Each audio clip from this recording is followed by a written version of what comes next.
Hola chicos, en esta ocasión grabé un audio sobre el tema que vamos a ver en la materia de la entidad donde vivo.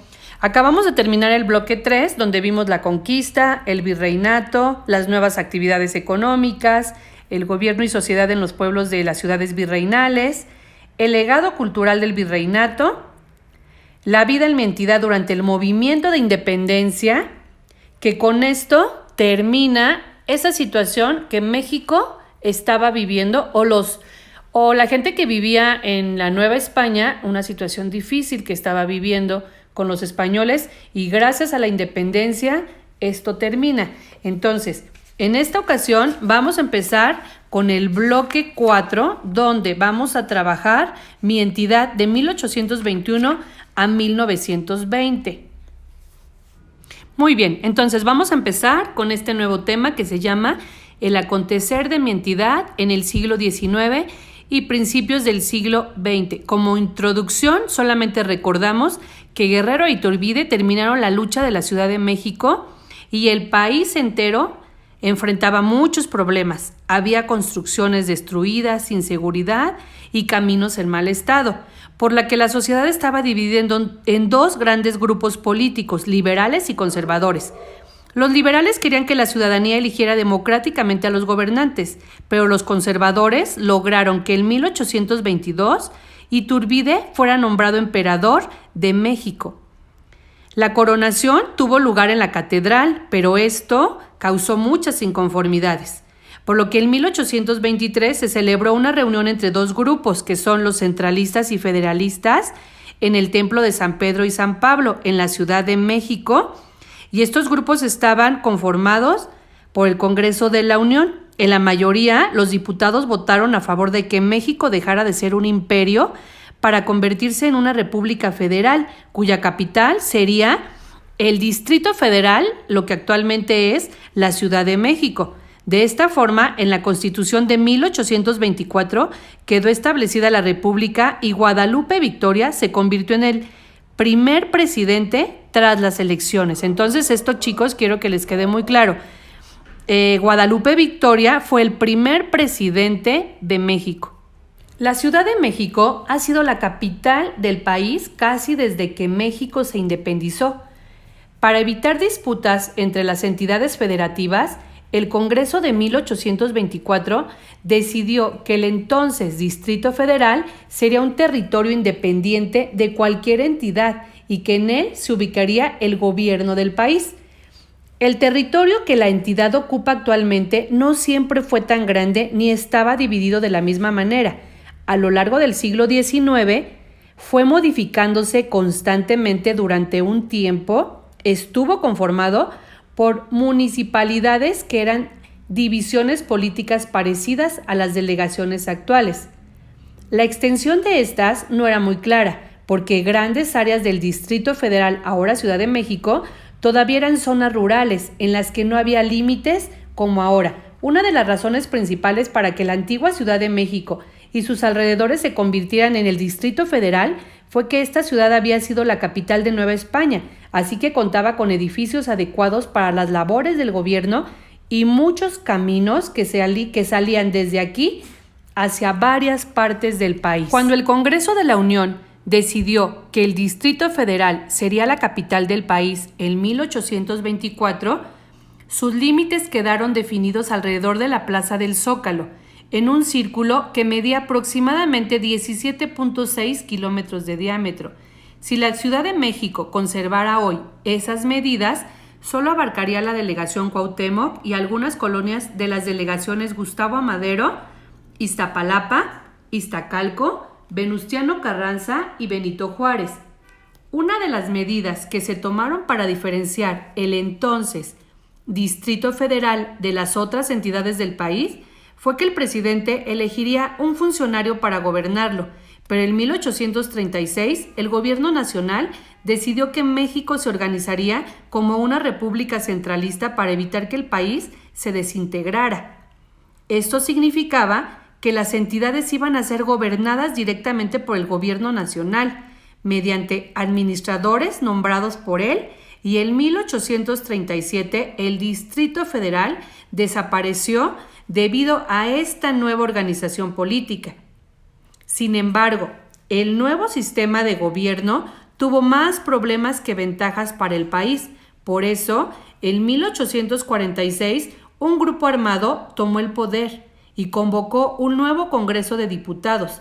Este Congreso decidió que México sería una república federal de nuevo, y el Distrito Federal volvió a ser la capital del país, independiente de cualquier entidad. En 1846, Estados Unidos declaró la guerra a México. Esto se debió a que el gobierno de aquel país ambicionaba el territorio mexicano situado al norte del río Bravo. Los estadounidenses ocuparon el Distrito Federal en 1847. Luego de muchas negociaciones, el tratado para conseguir la paz fue firmado en la Villa de Guadalupe, que para 1854 ya formaba parte del Distrito Federal, como lo muestra el mapa de la derecha. En la página 103, chicos, tenemos este mapita en la parte superior derecha, y aquí nos muestra cómo Azcapotzalco, Tacuba, San Ángel, Coyoacán e Iztacalco, hasta ocupar parte de lo que quedaba del lago de Texcoco al noreste. También me es muy importante leer este dato interesante que forma parte de este tema con Estados Unidos.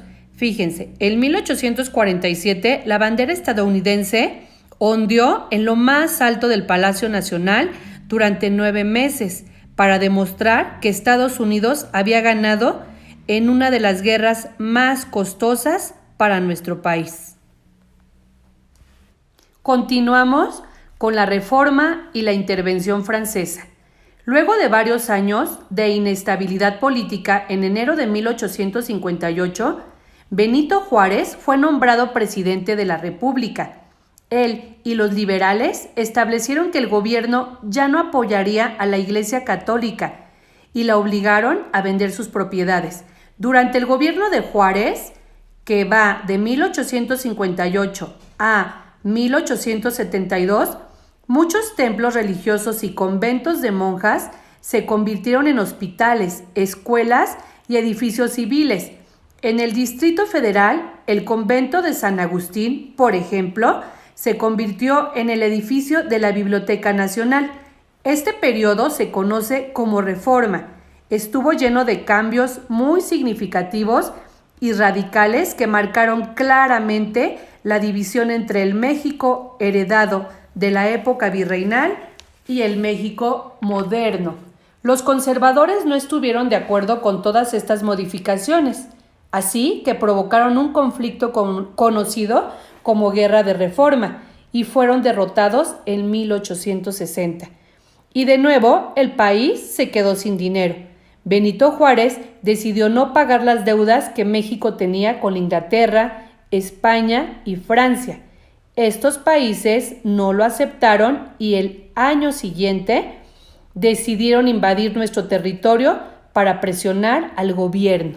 Francia quería apoderarse de las riquezas de México, así que su gobierno, con el apoyo de los conservadores mexicanos, convenció a Maximiliano de Habsburgo, un noble de Austria, para que aceptara ser el gobernante de nuestro país.